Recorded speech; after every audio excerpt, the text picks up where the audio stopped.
എൻ്റെ പേര് ലക്ഷ്മി. ഞാൻ എറണാകുളം ജില്ലയിൽ പള്ളിക്കരയിൽ നിന്നും വരുന്നു. ഞാനിവിടെ വരാനുണ്ടായ കാര്യം 2019 ജൂൺ 20-നാണ് ഞാനിവിടെ വന്നത്. 2019 മെയ് 29-ന് 26 വർഷം ഒരു പൊതുമേഖലാ സ്ഥാപനത്തിൽ ഞാൻ ജോലി ചെയ്തിരുന്നതാണ്. 26 വർഷം ചെയ്തിരുന്ന ജോലി എൻ്റെ നഷ്ടപ്പെട്ട്.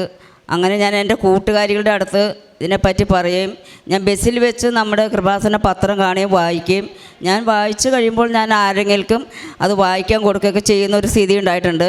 പക്ഷേ ഞാനിവിടെ വരാൻ തോന്നിയിട്ടില്ല, വന്നിട്ടില്ല.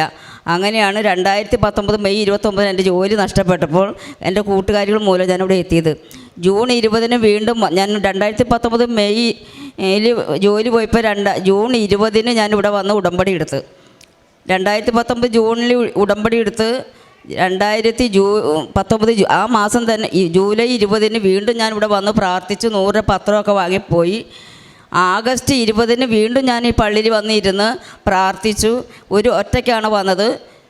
എനിക്ക് പരിചയക്കാരും ഇല്ലാത്തതുകൊണ്ട് ഞാൻ ഒറ്റയ്ക്ക് വന്നു.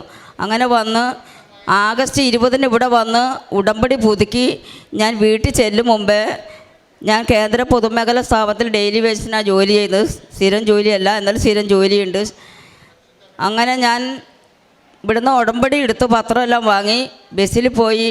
എൻ്റെ നാട്ടിലെത്തിയപ്പോൾ തന്നെ എനിക്ക് ഫോൺ വന്ന് ഞാൻ നഷ്ടപ്പെട്ട ജോലിയിലേക്ക് നല്ലത് ഞാൻ ഗാർഡനിലായിരുന്നു അവിടെ വർക്ക് ചെയ്ത്. വെയിലും മഴയൊക്കെ കൊള്ളണമായിരുന്നു. അതിലും നല്ല ജോലി വെയിലും മഴയും കൊള്ളാതെ ശമ്പള വർധനയോടുകൂടി എനിക്ക് ജോലി മാതാവ് എനിക്ക് പരിശുദ്ധ മാതാവും തിരുക്കുമാരനും എനിക്ക് നൽകി. അപ്പോൾ എൻ്റെ അമ്മയും അച്ഛനും 12 വർഷം തളർന്ന് കിടക്കാണ്. ഞങ്ങൾ 7 മക്കളായിരുന്നു. അപ്പോൾ ഞായറാഴ്ച ദിവസങ്ങളിൽ എല്ലാ മക്കളും വന്നു പോകുന്നൊരു സ്ഥിതിയാണ്. കല്യാണത്തിന് വന്നു പോണ ഒരു സ്ഥിതിയാണ്. അതുകൊണ്ട് തന്നെ എനിക്ക് ജോലിക്ക് പോകാൻ പറ്റാതെ വന്നാണ് എൻ്റെ ജോലി നഷ്ടപ്പെട്ടത്. അപ്പോൾ ഞാൻ വിചാരിച്ചു ജോലി 5 നഷ്ടപ്പെട്ട് നന്നായി. 5 മാസമൊക്കെ ജോലിക്ക് പോയില്ല. എൻ്റെ അമ്മയെ നോക്കാൻ എനിക്ക് ഭാഗ്യം കിട്ടിയല്ലോ. അച്ഛൻ മരിച്ചു, പിന്നെ അമ്മയായി. 12 വർഷം രണ്ടുപേരും തളർന്ന് ഒരേ മുറി കിടന്നു. ഞങ്ങൾ 7 മക്കൾ, 6 പെണ്ണും 1 ആണാണ്. ആങ്ങളുടെ ജീവിതം തിരഞ്ഞെടുത്ത് അവൻ ഇറങ്ങിപ്പോയി വീട്ടിൽ നിന്ന്. അപ്പോൾ പിന്നെ എൻ്റെ വിവാഹമൊക്കെ വേണ്ടെന്ന് വെച്ചു. ഞാൻ എൻ്റെ അമ്മയും അച്ഛനെ നോക്കാൻ നിന്നു. അങ്ങനെ നിൽക്കുമ്പോഴാണ് എൻ്റെ ചേച്ചിയും ചേട്ടനും ഒരു വണ്ടി ആക്സിഡൻറ്റിൽ പോയി. അപ്പോൾ അവിടുത്തെ 3 മക്കളെ എനിക്ക് ഏൽക്കേണ്ടി വന്നു. അപ്പോൾ 3 മക്കളെ അച്ഛനും അമ്മേനെ നോക്കേണ്ട കടമ എൻ്റെ പേരിൽ വന്നു. ഒരു സഹോദരനോട് നിരത്ത് വെക്കാതെ വളർത്തിക്കൊണ്ട് വന്നതാണ്. അവൻ സ്വന്തമായൊരു ജീവിതം കണ്ടെത്തി അവൻ പോയി. അപ്പോൾ എൻ്റെ അച്ഛനും അമ്മയും ഞാൻ നോക്കണമല്ലോ. ഞാൻ നോക്കുകയാണ്. എനിക്ക് സ്ഥിരം പണിയുണ്ട്, ഗവൺമെൻറ് ജോലിയൊന്നും അല്ല എന്നാലും എനിക്ക് ദിവസവും വർക്കുണ്ട്. അങ്ങനെ 100 രൂപ പോയിൻ്റ്, ഒരു ദിവസം 100 രൂപ വേണം ഞാൻ ജോലി ചെയ്ത് തിരിച്ചു വരുമ്പോൾ. 7 മണിക്ക് പോയ 7 മണിക്കാണ് വീട്ടിൽ വന്നെ. തളർന്ന് കിടക്കുന്ന അമ്മയും അച്ഛനും നോക്കാൻ ഈ സഹോദരൻ്റെ വൈഫ് തയ്യാറായില്ല. ഞാൻ ഫോൺ ചെയ്യും അയൽവക്കക്കാരോട്, വാതിൽ തുറന്ന് ഇട്ടിട്ട് പോരും. എൻ്റെ അമ്മയ്ക്ക് ഭക്ഷണം കൊടുക്കണേ, എൻ്റെ അമ്മയ്ക്ക് ചായ കൊടുക്കണേ, എൻ്റെ അമ്മയെ ഒന്ന് എത്തി നോക്കണേ എന്ന് വിളിച്ച് പറയും. അങ്ങനെ ആയിക്കഴിഞ്ഞാൽ തീർത്തും വയ്യാതെ പോയപ്പോൾ ജോലി ഉപേക്ഷിക്കേണ്ടി വന്ന് എനിക്ക് പോകാൻ പറ്റാതെ വന്ന് ഞാൻ അമ്മയുടെ അടുത്ത് എല്ലാ സഹോദരങ്ങളോടും പറഞ്ഞ് ഓരോ ദിവസം നിങ്ങൾ വന്ന് അമ്മയെ നോക്കണമെന്ന് പറഞ്ഞു. അവർ വന്നില്ല. എല്ലാവരും കല്യാണത്തിന് പോണ പോലെ ഞായറാഴ്ച മാത്രം വന്നു പോകുന്നൊരു സ്ഥിതി വിശേഷം ഉണ്ടായി. അപ്പോൾ ഞാൻ ആരോടും പിന്നെ പറഞ്ഞില്ല. ഞാൻ അവിടെ ഇരുന്ന് അമ്മയും അച്ഛയും നോക്കി. അങ്ങനെ ജോലി നഷ്ടപ്പെട്ട് എന്തെന്ന് പറഞ്ഞാൽ എൻ്റെ അമ്മ മരിക്കാൻ നേരത്ത് പറഞ്ഞു. എൻ്റെ അമ്മ മരണപ്പെട്ട് കഴിഞ്ഞപ്പോൾ ഞാൻ ജോലിക്ക് പോയത്. അമ്മ പറഞ്ഞു എല്ലാ മക്കളെയും വിളിച്ചു, പേര് ചൊല്ലി വിളിക്കുന്നുണ്ട് അമ്മയുടെ മക്കളെ. എന്തിനാണ് വിളിക്കണമെന്ന് എനിക്കറിയില്ലായിരുന്നു.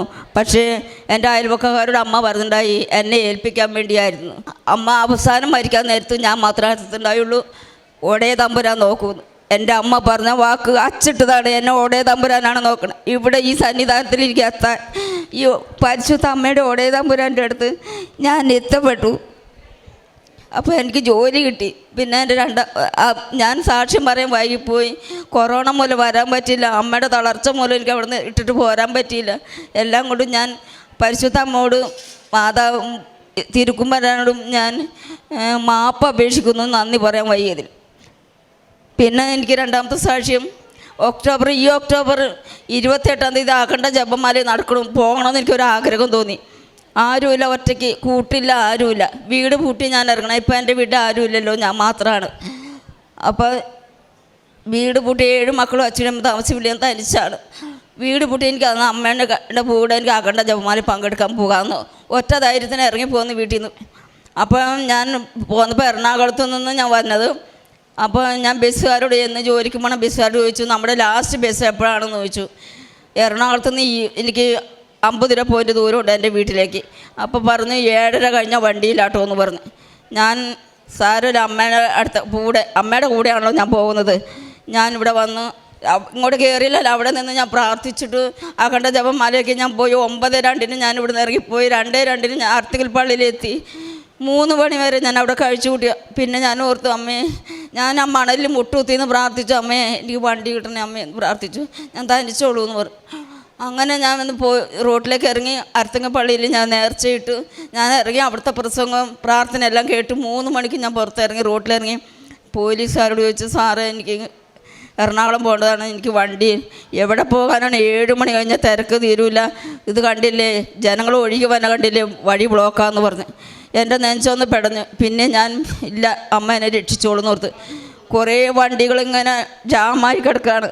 ഞാൻ അങ്ങനെ നടന്ന് ഒരു കാലി ഓട്ടോറിക്ഷയെങ്കിലും കിട്ടുമെങ്കിൽ ബസ്സുള്ള സ്ഥലത്തെങ്കിലും എത്തിക്കാൻ പറയാൻ പറ്റും എന്ന് വിചാരിച്ച് നടന്നപ്പോൾ ഒറ്റ വണ്ടികളും ആൾക്കാർ ജപമാല പങ്കെടുക്കാൻ വന്ന വണ്ടികൾ ജാമായി കിടക്കുകയാണ്. വലിയ വണ്ടികൾ തന്നെ, എയർ ബസ്, ട്രാൻസ്പോർട്ട് ബസ് എല്ലാം. അതിൻ്റെ ഉള്ളിൽ ഒരു 5 മിനിറ്റ് നടന്നപ്പോൾ ഒരു കാറ് കിടക്കണം. കാറിൽ 2 ചേച്ചിമാരും വേറെ ഡ്രൈവറോടുകൂടി മൊത്തം 4 പേരുണ്ടായി. ഞാൻ കാറിൻ്റെ ചില്ല ചെന്ന് മുട്ടി. എന്നെ ബസ് സ്റ്റോപ്പ് വരെ ബസ് വരുന്ന ജംഗ്ഷനിൽ എത്തിക്കാൻ പറ്റുമോ സാറേ എന്ന് ചോദിച്ചു. അവർ ചില്ല് താത്തിട്ട് എന്താണെന്ന് ചോദിച്ചപ്പോൾ ഞാൻ പറഞ്ഞു, വേഗം എനിക്കറിയില്ല, അമ്മയാണെന്ന് തോന്നുന്നു, പരിശുദ്ധ അമ്മയാണെന്ന് എനിക്ക് തോന്നുന്നു. അതിസുന്ദരിയായ ഒരു പെൺകുട്ടി വന്നേച്ചും ഡ്രൈവറുടെ പേര് ചൊല്ലി വിളിക്കുകയാണ്. ഞാനും വരുന്നുണ്ട്. ഞങ്ങൾ ഈ വണ്ടി എടാ നീയാണോ എന്ന് പേര് ചൊല്ലി വിളിച്ച് ഞങ്ങൾ 2 പേരും ആ കാറിൽ കയറുകയാണ്. ചേർത്തല ചെന്നപ്പോൾ ഞാൻ ഈ സുന്ദരിയാണെന്ന് പറഞ്ഞ മകള് അല്ലെങ്കിൽ അമ്മയാവും എന്നെ ചേർത്തലേന്ന് എറണാകുളത്ത് 6:05 എന്നെ 2 കാറ് തിരുക്കുമാരനും പരിശുദ്ധ അമ്മയും കൂടി എനിക്ക് 2 കാറ് തന്നാണ്. ഞാൻ അഖണ്ഡ ജപമാല പങ്കെടുത്തിട്ട് ഞാൻ വിഷമിച്ചിട്ട് എനിക്ക് വണ്ടിയില്ല, ഞാൻ തരിച്ചുകൊണ്ടുവരുമെന്ന് കരുതി എനിക്ക് അമ്മ 2 കാറാണ് എനിക്ക് വിട്ടതെന്ന്. അങ്ങനെ അതിന് ഞാൻ അമ്മയോട് തിരുക്കുമാരനോട് നന്ദി പറയും. പിന്നെ എൻ്റെ സഹോദരങ്ങൾ എന്നോട്, എൻ്റെ അച്ഛനും അമ്മയും മരിച്ചിട്ട് ഒരുമിച്ച് ജീവിച്ച് ജനിച്ച് വളർന്ന് വീട്ടിൽ അവർ വരില്ല. അവർക്ക് ഇത്തിരി സ്ഥലമുണ്ട്, 30 സെൻറ്റ് സ്ഥലമുണ്ട്. അത് വിറ്റ് ഞാൻ കാശ് കൊടുക്കണം, നിങ്ങൾ വിറ്റെടുത്തോ എനിക്കൊന്നും തരണ്ടെന്ന് പറഞ്ഞു. പക്ഷേ അവർക്ക് അതിനുള്ള കഴിവൊന്നുമില്ല. ഞാൻ അതിന് നടുക്കൊരു കുഞ്ഞ് വീടുണ്ട്. എൻ്റെ ചുറ്റും മുഴുവനും കാടും മരമൊക്കെയാണ്. അപ്പോൾ ഇപ്പോൾ ഒരു 3-4 വീട് അടുത്ത് വന്നിട്ടുണ്ട്. അപ്പോൾ എൻ്റെ അമ്മ മരിച്ചു കഴിഞ്ഞപ്പോൾ ഇവരാരും വന്നില്ല. അടുത്ത വീട്ടിലൊരു ഓട്ടോറിക്ഷയുണ്ട്. ആ ഓട്ടോറിക്ഷ കൊച്ച് 12 മണി രാത്രിയൊക്കെ ഓട്ടം കഴിഞ്ഞ് വന്നെ. 8 മണിക്ക് ഞാൻ ഉറങ്ങാൻ കിടക്കും പേടിച്ചിട്ട്. 12 മണിക്ക് ഓട്ടോറിക്ഷയുടെ ഒച്ച കേൾക്കുമ്പോൾ ഞാൻ എഴുന്നേറ്റിരിക്കും, ഞാൻ ഉറങ്ങൂല. ഞാൻ ഇന്ന് വരെ കഴിച്ചു കൂട്ടുന്നു. ഇപ്പോൾ ഞാൻ ഇവിടെ വന്നു കഴിഞ്ഞപ്പോൾ എൻ്റെ അമ്മേനെ അടുത്ത് ഇവിടെ വന്ന് ഉടമ്പടി എടുത്ത് പ്രാർത്ഥിച്ചതിൻ്റെ ഫലമായി കാലത്തും വൈകുന്നേരവും തിരികത്തിച്ച് പ്രാർത്ഥിക്കും. എല്ലാം ഞാൻ ചാരിറ്റി പ്രവർത്തനം ചെയ്യുന്നുണ്ട്. ഞാൻ എൻ്റെ സഹോദരങ്ങൾ എൻ്റെ കാശ് മാത്രം മതി. ഇപ്പോൾ ഞാൻ അവർക്കൊന്നും കൊടുക്കുന്നില്ല. ഞാൻ അതിനുപരി ഞാൻ ആരെ തളർന്ന് കിടക്കുന്നവരെ കണ്ട അവിടെ പോയി ഞാൻ കുഴമ്പ് മേടിച്ചിട്ടുണ്ടെങ്കിൽ മസാജ് ചെയ്യും, കൃപാസന പത്രം കൊടുക്കും, സാമ്പത്തികമായി സഹായിക്കും. ഒരു ഊണിന് കാശ് കൊടുക്കാൻ പറ്റുള്ളൂ ഞാൻ കൊടുക്കും. എൻ്റെ സഹോദരങ്ങൾ കൊടുക്കാതെ ഞാനിപ്പോൾ ആ രീതിയിൽ എൻ്റെ മാതാവ് പറഞ്ഞ പോലെ തന്നെ പ്രേക്ഷിത പ്രവർത്തനങ്ങളാണ് ഞാൻ നടത്തുന്നത്. അതേപോലെ തന്നെ എനിക്ക് അമ്മ ഒരുപാട് അനുഗ്രഹം തന്നിട്ട് ഇപ്പോൾ അവരെല്ലാവരും ഈ സഹോദരങ്ങളെയൊക്കെ സ്നേഹിക്കാനും ഫോൺ ചെയ്യാനും വരാനും എല്ലാം തുടങ്ങിയിട്ടുണ്ട്. അതും എൻ്റെ മാതാവിൻ്റെയും യേശുദമ്പുരാൻ്റെയും എന്നോട് ഞാൻ കടപ്പെട്ടിരിക്കുന്നു. ഞാൻ നന്ദി പറയുന്നു. പിന്നെ എനിക്കൊരു സാക്ഷ്യം പറയാനുള്ളത്, ഞാൻ ഒരാൾക്ക് ജാമ്യം നിന്നതുപോലെ ഒരു വിഷയത്തിൽ ഒരാളെ കാട്ടിക്കൊടുത്തതേ ഉള്ളൂ. 1,35,000 രൂപ എൻ്റെ തലയിൽ വന്നു. ദൈവമേ ഞാൻ എന്ത് ചെയ്യുന്നു ഓർത്ത് ഞാൻ അവസാനം ഇവിടെ വന്ന് പ്രാർത്ഥിച്ചു. ഞാൻ തന്നെ കൂടിയ ചിട്ടി വിളിച്ച് അവളുടെ പൈസ ഞാൻ തന്നെ ഏറ്റുകൊടുക്കാൻ തീരുമാനിച്ചു. മറ്റേ ആൾ കൊടുക്കില്ലെന്ന് പറഞ്ഞ്. എനിക്ക് ഒരു രേഖയുമില്ല. ഞാൻ വേഗം ചിട്ടി വിളിക്കാൻ നടന്നിട്ട് എനിക്ക് കിട്ടണില്ല. അമ്മയുടെ നേർച്ച വസ്തുവായിട്ട് ചെന്നപ്പോൾ എല്ലാ മാസവും 20,000 മേലെ രൂപയ്ക്ക് പോകുന്ന ചിട്ടി എനിക്ക് വെറും 4,500 രൂപ ഇളവ് ചെയ്ത് എനിക്ക് ചിട്ടി കിട്ടി. ആ കടം എനിക്ക് വീട്ടാൻ പറ്റി. അത്രയും വലിയ കടം ഞാൻ വീട്ടി. അമ്മ എന്നെ അനുഗ്രഹിച്ചു. അതിനും അമ്മയോട് ഞാൻ നന്ദി പറയുന്നു. പിന്നെ എനിക്ക് പറയാനുള്ളത്, എൻ്റെ ഈ ജനുവരി 17-ന് എനിക്ക് ഇടയ്ക്കിടയ്ക്ക് ഇവിടെ വരണമെന്ന് തോന്നുമ്പോൾ മാസത്തിൽ 2 പ്രാവശ്യമൊക്കെ ഞാൻ വന്ന് 100 രൂപയുടെ പത്രം മേടിച്ചത്, കൃപാസന പത്രം മേടിച്ച് ഞാൻ ഇവിടുന്ന് പ്രാർത്ഥിച്ച് 4 മണിയാകുമ്പോൾ ഞാൻ പോകും. ഞാൻ രാവിലെ വരും, 4 മണിയാകുമ്പോൾ പോകും. എനിക്കിന്ന് ജോലിക്ക് പോകാൻ പറ്റില്ല, ഇന്ന് കൃപാസനത്തിൽ പോകണമെന്ന് വെച്ചാൽ ഞാൻ ഇങ്ങോട്ടേക്ക് പോരും. അങ്ങനെ പോരാ യാത്രയായി ഇരുന്നപ്പോൾ എൻ്റെ കയ്യിൽ 1000 രൂപയുണ്ട്.